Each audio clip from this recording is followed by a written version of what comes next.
पहलगाम के कायराना आतंकी हमले के बाद शहबाज मुनीर की सांसें फूल रही हैं क्योंकि इस बार भारत पाकिस्तान को छोड़ने के मूड में नहीं है। लेकिन इसी बीच बिना हथियार उठाए भारत ने पाकिस्तान को ऐसी गहरी चोट दी है जिसके जख्म से पाकिस्तान तिलमिला उठा है।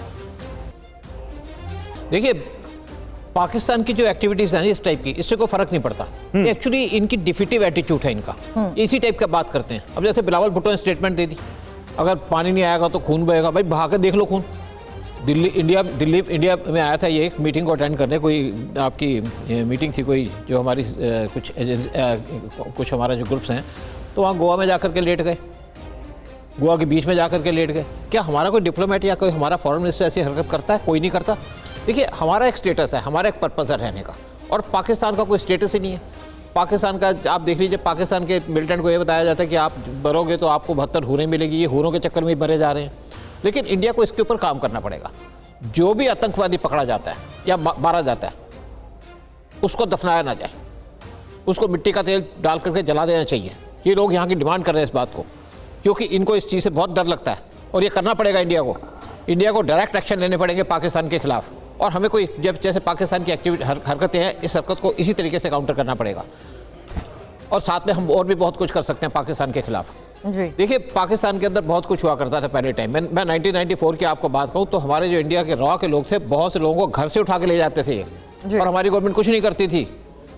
नहीं, छोड़िए, अभी वो उस बात पे बाद में बात करेंगे। लेकिन अभी जो यहाँ पर बात हो रही है उसमें बात ये हो रही है कि आज के दौर में पाकिस्तान किस तरह से बिलबिला रहा है और कितना कमजोर है भारत के आगे। लेकिन सुरभि, सवाल तो यही है कि दुनिया भर के देश जिस तरह से भारत का समर्थन कर रहे हैं, ये भारत की नई उभरती पावर, भारत का जो नई ताकत है। भारत हमेशा से एक सोवरेन कंट्री रहा है, लेकिन धीरे धीरे भारत ने अपने आप को इतना मजबूत किया कि आज दुनिया में भारत के साथ इतने सारे देश खड़े। बिल्कुल, और कोई भी विश्व का कोई भी मुद्दा हो, उसमें भारत जिस लिहाज से अपना पक्ष रखता है उसकी भी सराहना होती है। जिन मुस्लिम देशों पर भरोसा करके पाकिस्तान भारत से दुश्मनी मोल ले रहा है और न्यूक्लियर जंग की धमकी दे रहा है, उन्हीं मुस्लिम राष्ट्रों ने पहलगाम हमले के बाद पाकिस्तान से किनारा कर लिया है। लगभग सभी मुस्लिम देश मौजूदा हालात में भारत के साथ खड़े हैं और पाकिस्तान बिल्कुल अलग थलग पड़ गया है। बहल सर, लेकिन और कितना एक्सपोज इंटरनेशनल मोर्चे पर पाकिस्तान को करना बाकी रह गया है? क्योंकि वो तो तमाम डॉजियर्स को भी पूरी तरीके से रूल आउट कर देता है। इस हकीकत को वो कब तक नकारता रहेगा? क्योंकि पूरी दुनिया ये एडमिट कर चुकी है कि जब आप आतंकवाद का नाम लेते हैं तो सिनोनिम बन चुका है पाकिस्तान। बिल्कुल सही कह रहे हैं आप सुरभि। कहीं पे भी कोई मेजर टेररिस्ट अटैक होता है या हमला होता है तो उसका कहीं ना कहीं इम्प्रिंट पाकिस्तान के साथ हमेशा जुड़ा रहता है, एक दो इंसिडेंट्स को छोड़ के।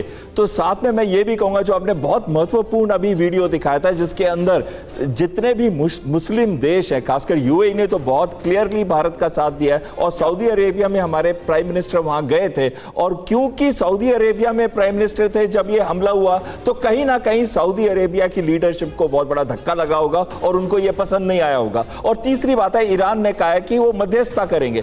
भारत के और ईरान के तो बहुत दोस्ताना रिलेशंस है, और हम उनका एक टर्मिनल 10 साल के कॉन्ट्रैक्ट के अंदर डेवलप कर रहे हैं, चबार पोर्ट का।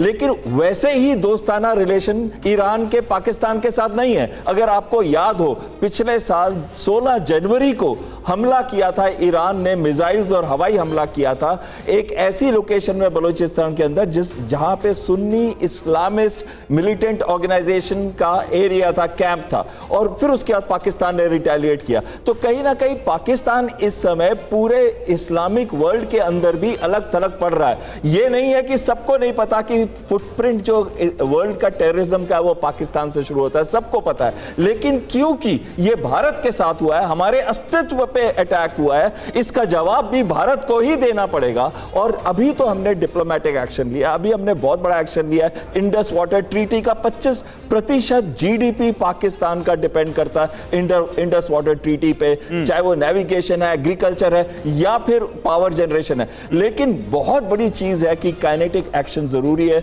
हमें जो सेंटर ऑफ ग्रेविटी है वो पाकिस्तान लीडरशिप है, और उस पे कहीं ना कहीं हमें दबाव डालने की बहुत एक एस बहला, देखिए, डिप्लोमेटिक हम बात कर ही रहे हैं कि किस तरह से एक्शन हो रहा है और किस तरह से भारत को सपोर्ट मिल रहा है, बिकॉज लेकिन आप क्योंकि एयरफोर्स को अच्छे से समझते हैं, पाकिस्तान की वायुसेना भारत की वायुसेना के आगे कहां टिकती है? अगर मैं आपसे पूछूं तो देखिए गौरव, पाकिस्तान की वायुसेना भारत की वायुसेना के समय इस समय कहीं पे भी नहीं आती है। हमारे पास 30 स्क्वाड्स है, उनके पास 20 स्क्वाड है, 1.5 गुना तो हमारी क्वांटिटेटिव स्ट्रेंथ है, लेकिन जो हमारी क्वालिटेटिव स्ट्रेंथ है वो पाकिस्तान बीट नहीं कर सकता। हमारे पास इस समय 4.5 जनरेशन रफाल फाइटर है जो कि लो ऑब्जर्वेबल एयरक्राफ्ट है, लॉन्ग रेंज वेपन सिस्टम्स उसमें लगे हुए हैं और ऐसे घातक वेपन सिस्टम लगे हैं कि भारत के अंदर रहते हुए भी हम इजीली कोई भी टारगेट पाकिस्तान के अंदर उसको अटैक कर सकते हैं। तो कहीं पे भी आतंकवादी छुपा हो, कहीं पे भी उनकी लीडरशिप छुपी हो, अगर हम चाहें तो भारत के अंदर रहते हुए उनको अटैक कर सकते हैं। और आखिरी चीज आती है जो एक बहुत महत्वपूर्ण चीज आपने पहले कही थी और खासकर सुरभि ने हाईलाइट किया था,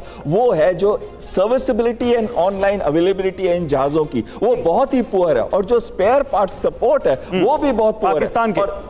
और कहीं पे भी हमला हुआ भारत और पाकिस्तान के बीच में, और आजकल जहां वायुसेना एक बहुत प्रोमिनेंट रोल लेती है इनिशियली, तो पाकिस्तान की वायुसेना बहुत ही डिसएडवांटेजेस पोजीशन में रहेगी।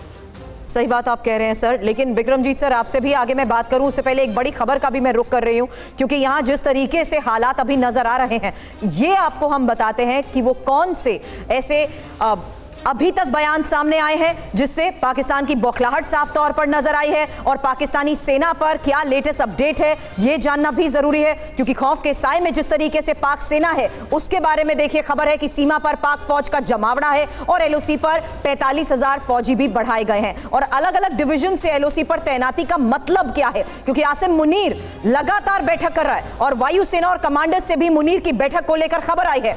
आपको बता दें हाई अलर्ट पर रहने के आदेश एयरपोर्ट पर भी दे दिए गए हैं, कॉम्बैट फाइटर यूनिट्स को भी तैयार किया गया है। अब इसी तैयारी को देखते हुए गौरव साफ संकेत मिल रहे हैं। बिल्कुल साफ संकेत मिल रहे हैं, और लेकिन इसी बीच संकेत कुछ दुनिया भर से भी आ रहे हैं। पहलगाम हमले के विरोध में दुनिया भर में प्रदर्शन हो रहा है। हमने अभी लंदन की बात की थी, अब पेरिस की बात दिखाते हैं आपको। पेरिस में भी पाकिस्तान का विरोध हुआ है। भारतीय समुदाय के लोगों ने प्रदर्शन किया है, अपनी ताकत दिखाई है और पाकिस्तान को बताया है कि भारतीय चाहे वो हिंदुस्तान में हो या दुनिया की किसी भी देश की जमीन पर, वो भारत के लिए किस तरह से सड़क पर उतर सकता है और अपनी अपनी कैपेसिटी के हिसाब से पाकिस्तान को मुंहतोड़ जवाब दे सकता है, उसको आईना दिखा सकता है। ये पेरिस की तस्वीर है। सोचिए दुनिया भर के टूरिस्ट आते हैं पेरिस, और जब वो वहां पर पाकिस्तान के खिलाफ इस तरह का माहौल देख रहे होंगे तो पाकिस्तानियों को लेकर उनके जहन में क्या इमेज बन रही होगी। बिल्कुल, लेकिन अब इस पर चर्चा करने से पहले एक रिपोर्ट, क्योंकि पहलगाम आतंकी हमले के बाद पाकिस्तान के सबसे करीबी चीन ने भी उसका साथ छोड़ दिया है और पाकिस्तान मदद के लिए छटपटा रहा है, लेकिन चीन एकदम सन्नाटे में है। वजह हम आपको बताते हैं। अब ऐसे में चीन की ये नाराजगी भी किस तरीके से पाकिस्तान को विक्रमजीत सर मुश्किल में डाल सकती है, क्योंकि यहां चीन भी एडमिट कर चुका है और इस आतंकी हमले की निंदा भी कर चुका है। बिल्कुल सही सुरभि जी, मैंने आपको याद होगा पहले ही कहा था कि ये अटैक किया ही क्यों, ये अभी तक मेरे समझ से परे है, क्योंकि उन्होंने सोच के किया था कि शायद हम इससे ABCD एडवांटेज लेंगे, लेकिन अब वो देख रहे हैं कि उनके परम मित्र भी उनका साथ नहीं दे रहे हैं। अभी अमेरिका को तो छोड़िए, आप अभी चीन जिनके बलबूते पे वो कर रहे थे, जिनका इक्विपमेंट वो लेके सोच रहे थे हम कुछ करेंगे, उन्होंने सोचा कि भारत में हम कुछ खलबली करेंगे, शायद वहाँ पे कुछ इंस्टेबिलिटी लाएंगे, कुछ भी होता हुआ नहीं नज़र आ रहा जैसे उन्होंने शायद सोचा होगा। इस स्थिति में बौखलाहट के सिवाय और कुछ उनके पास चारा नहीं है। ऑफ कोर्स चाह रहे थे कि वो एक तरह से जाएगी सिचुएशन, अब नहीं है तो अपने आप को प्रिपेयर कर रहे हैं। अब वो अपनी सेना को और मतलब तैयार कर रहे हैं, एडवांस कर रहे हैं, मूव कर रहे हैं अपने इक्विपमेंट, मैन मटेरियल, जहां वो सोच रहे हैं कि कॉन्फ्लिक्ट होगा। लेकिन तो ये तो एक स्वाभाविक सी बात है। जब वो देखा कि जो हम सोच रहे थे, हम जो चाह रहे थे इस एक्ट से, वो हमें नहीं मिल रहा है, बिल्कुल, तो हमें कुछ और अब अभी हमें डिफेंसिव में आना ही पड़ेगा। एंड एज दे से offence is the best part of defence, तो अपने आप को तैयार कर रहे हैं कि LOC के पास वो जाएं। अभी कर ले सर, हमें मालूम है उनकी क्या कुव्वत है और हमारी क्या कुव्वत है, लेकिन एनके सूद साहब मुझे जल्दी से ये बताइए, अभी हमने एक क्या कई सारी ऐसी खबरें दिखाई जिसमें दिखाया कि इंडियन डायस्पोरा, एनके सूद साहब आपको आवाज आ रही मेरी? इंडियन डायस्पोरा जो है वो कैसे दुनिया भर में, बीट लंदन, बीट पेरिस या कोई और देश, पाकिस्तान के खिलाफ बढ़ चढ़कर विरोध प्रदर्शन कर रहा है और पाकिस्तानियों को भी बता रहा है, दुनिया भर को बता रहा है कि देखिए पाकिस्तान क्या करता है और क्या कर रहा है। इसका क्या असर पड़ता है दुनिया भर में? देखिए इससे ऊपर बहुत सा साइकोलॉजिकल असर पड़ता है। जब भी PM मोदी फॉरेन के अंदर जाते हैं तो स्पेशल अटेंशन देते हैं इंडियन डिस्पोरा को, उनसे बातचीत करते हैं, उनके इंटरेस्ट को देखते हैं। देखिए हमारा इंडियन डिस्पोरा बहुत पावरफुल है, US भी मानता है, इवन जब ये सऊदी के अंदर जाते हैं, यूएई के अंदर जाते हैं, तो इंडियन डिस्पोरा उनके साथ खड़ा होता है। और आप गल्फ की बात कीजिएगा, वहाँ पे 1 करोड़ इंडियंस हैं, लेकिन जितने भी हमारे प्राइम मिनिस्टर थे उन्होंने गल्फ को इग्नोर किया। लेकिन पीएम मोदी ने जिस तरीके से गल्फ के अंदर अपनी थाक जमाई, अपने रिलेशंस को डेवलप किया और इंडिया के डिस्पोरा को सपोर्ट किया, उसी तरीके से सऊदी और इवन मैं लंदन में जैसे रहा, लंदन में जो थे वहाँ पे बहुत सी डेमोन्स्ट्रेशन हुआ करती थी जो पाकिस्तान अरेंज किया करता था। आज वहाँ का जो लोग हैं उनको इज्जत मिलती है, उनकी पोजीशन अलग है। पहले इंडियंस को थोड़ा सा डिस्कार्ड किया but let me clear one thing sir here, मैं एक चीज अपने दर्शकों को क्लियर करना चाहता हूं कि ना तो हम किसी की पिछली और अभी की सरकारों का कंपैरिजन कर रहे हैं, ना हम यहां पर भारत की सेना की या आर्म फोर्सेस की या एजेंसीज की कोई प्लानिंग या स्ट्रैटेजी यहां पे डिस्कस कर रहे हैं। हम जनरल परसेप्शन की बात कर रहे हैं और बात कर रहे हैं कि पाकिस्तान के अंदर या दुनिया भर में क्या हो रहा है। और जैसा कि एनके सूद साहब बड़े अच्छे से बता रहे हैं कि कैसे इंडियन डायस्पोरा का क्या यहां पर इस वक्त उनकी क्या वैल्यू है दुनिया भर में, कैसे कितनी मजबूती वो हासिल कर चुके हैं। क्यों सर? बिल्कुल, और ये उस लिहाज से भी गौरव कहना गलत नहीं होगा जहां आतंकवाद के खिलाफ भारत को एक बड़ा समर्थन मिल रहा है।